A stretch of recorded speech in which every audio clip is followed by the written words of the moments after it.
Voilà, nous sommes au jardin d'Albec, fin avril.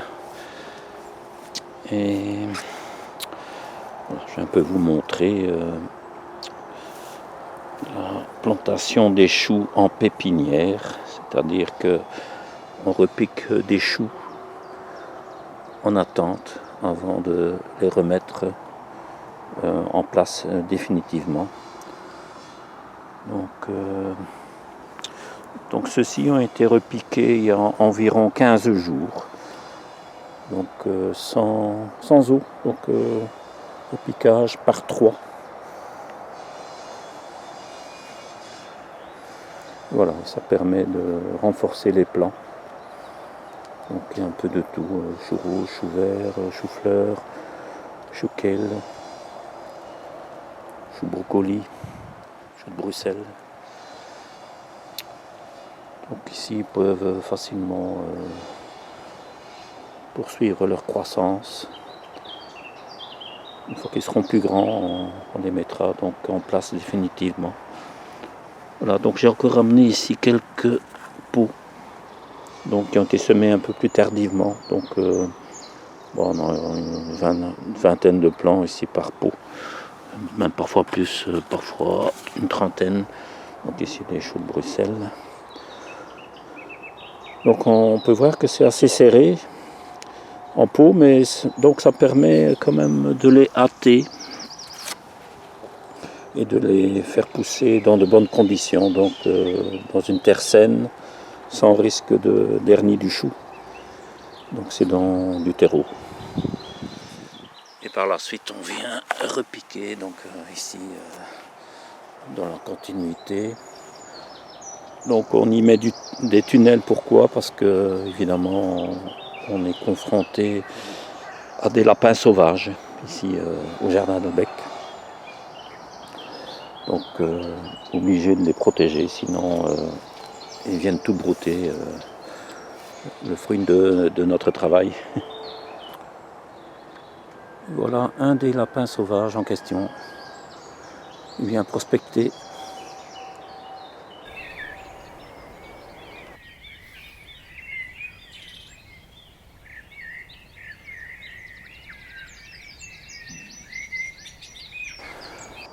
Donc nous sommes au milieu d'une plantation d'artichauts. Donc cette année nos artichauts ont bien passé l'hiver. Et on peut voir déjà les premières têtes qui apparaissent au niveau des plantes. Voilà, c'est des vers de lin ou vers globe.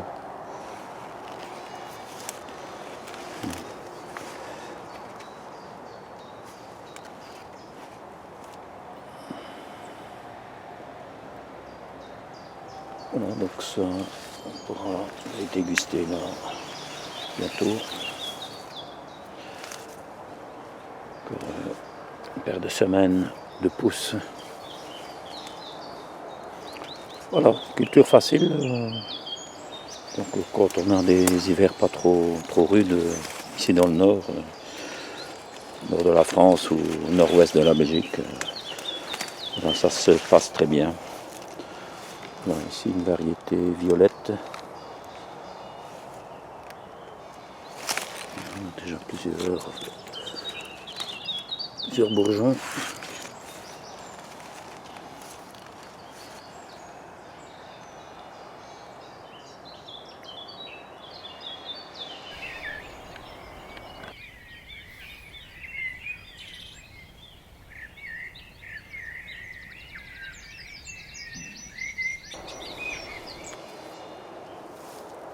Ah, ici une bande de culture destinée aux échalotes, plantées sur butte, une double rangée, plantée en quinconce. Donc on fait ça depuis quelques années.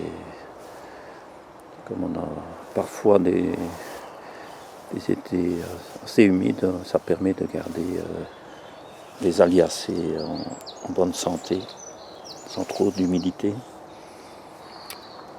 Donc ici entre deux, on viendra semer des légumes racines, donc carottes, scorsonères, betteraves rouges, etc.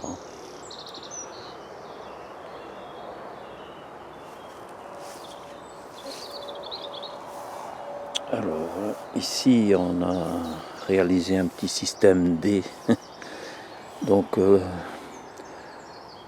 pour les petits pois. C'est-à-dire que surtout les lapins et les pigeons venaient manger au fur et à mesure nos petits pois dès la levée. Donc on s'était dit de mettre 2 rangées de rames de chaque côté, de venir semer des pois nains au milieu, de chaque côté des pois à rames à écosser ou bien les mange-tout. Et en plus on a fermé le haut pour les pigeons, donc avec un filet et des cannes de Provence. Donc ça permet d'écarter des pigeons. Et de chaque côté, grillage ou vieux rideaux. Donc là aussi pour les lapins, contre les lapins et les pigeons. Donc apparemment, ça marche bien. Donc ici, petite pluie aussi. Donc les rideaux n'empêchent pas l'eau de passer. Voilà, c'est une petite cage de confinement. On connaît un peu ça maintenant. Mais ici, c'est vraiment aussi nécessaire pour préserver les petits pois. Voilà, ils sont bien partis. L'humidité fera du bien.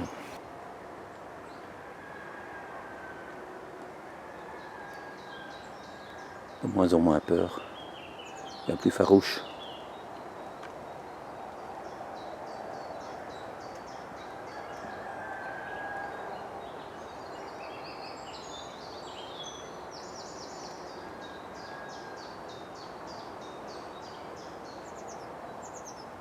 Alors, à côté, nous avons une bande de culture avec des oignons sur butte. Et on peut voir entre deux des semis spontanés, donc de laitue. Donc, on n'a pas vraiment semé, c'était des laitues qui étaient montées à graines, ici, qu'on a laissé grainer. Et voilà, on a des semis spontanés de laitue. On se gardera bien de les conserver sur place. Et si éventuellement ça gêne, on peut toujours les repiquer. Mais des laitues en semi-spontané, c'est vraiment l'idéal. Donc elles poussent vraiment là où elles ont envie, l'endroit le plus propice. Et entre les oignons, ça ne pose pas trop de problèmes.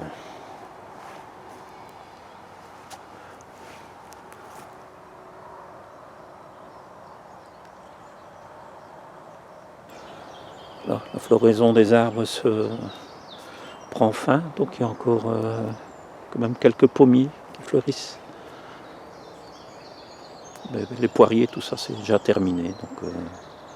Donc une belle floraison. On a eu du soleil, pas de gel, très peu d'ailleurs. Et voilà, ça pourrait bien être une bonne année si évidemment on a suffisamment d'eau.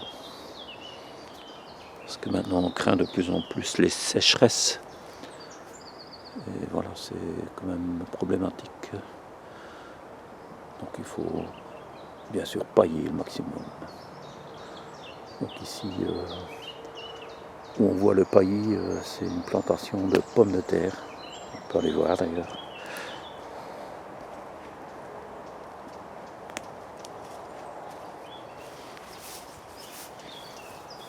Alors, semis de navets.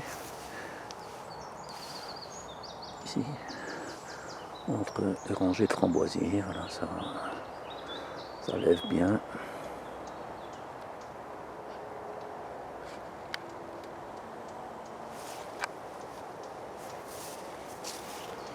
Voilà, ici les pommes de terre ont été plantées assez tardivement, donc par vagues successives. Donc le paillis garde l'humidité. Donc ça a déjà joué son rôle ici au printemps. Et on peut voir ici quelques plants de pommes de terre qui lèvent au milieu du paillis. Ici l'ail, donc l'ail ordinaire, l'ail violet et l'ail éléphant. Donc ici la semaine passée, donc il y a 4-5 jours, j'ai semé donc, des carottes ici entre deux, carottes et laitue.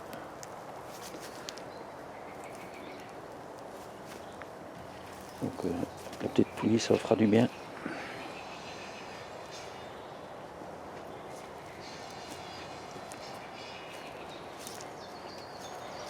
Donc saupoudrer d'un peu d'algues marines,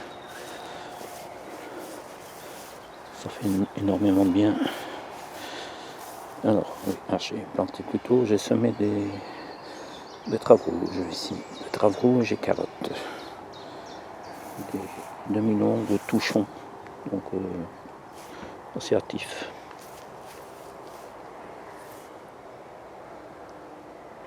Voilà, beau jardin, pleine de végétation. Voilà, côté de la serre, on a déjà pris possession du terrain, on a planté des choux-fleurs avec repiquage des laitues entre deux, semis de radis, roquettes, laitue, repiquage de laitue, toujours une barrière contre les lapins sauvages.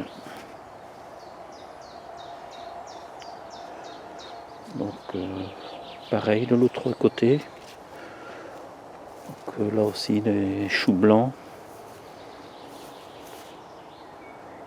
avec repiquage de tétragone entre deux, donc c'est un peu tétragone qui avait poussé spontanément dans la serre.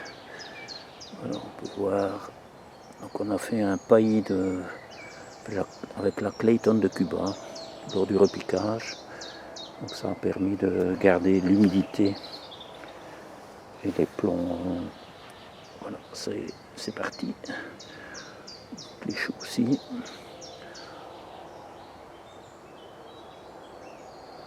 Voilà, là aussi, barrière contre les lapins.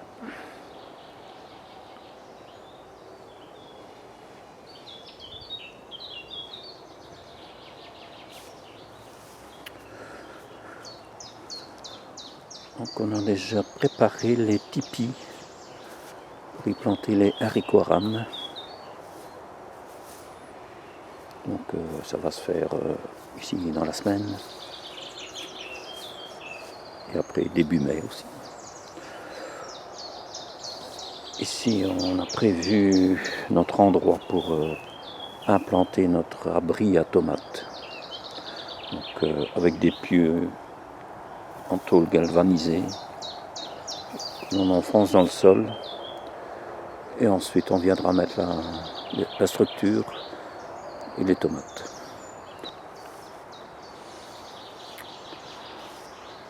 Donc ici nos premières pommes de terre, variété Raja.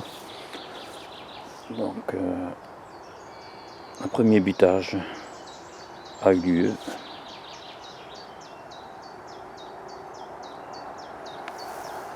Donc on entend la suite de la pousse avant de repasser le butoir.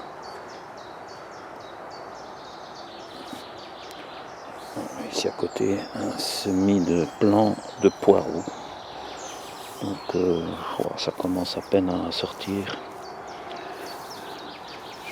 J'ai vu un peu, donc ça devient difficile à voir à la caméra, je pense. Et bon, il y en a quand même, ça apparaît.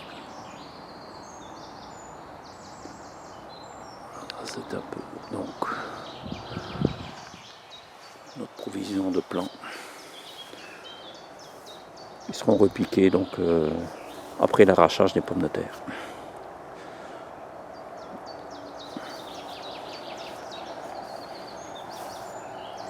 Donc ici, plantation d'oignons sur butte et échalotes. Donc là, il y a eu des semis spontanés aussi de sortes d'herbes. Donc là, il faudra passer un petit coup de la rasette et aussi de l'amarante, donc ce qui est rougeâtre là-bas. Chaque année on laisse grainer un peu, et ça c'est l'amarante, donc on laisse quelques plants malgré tout, c'est joli. Bon, on peut en manger aussi.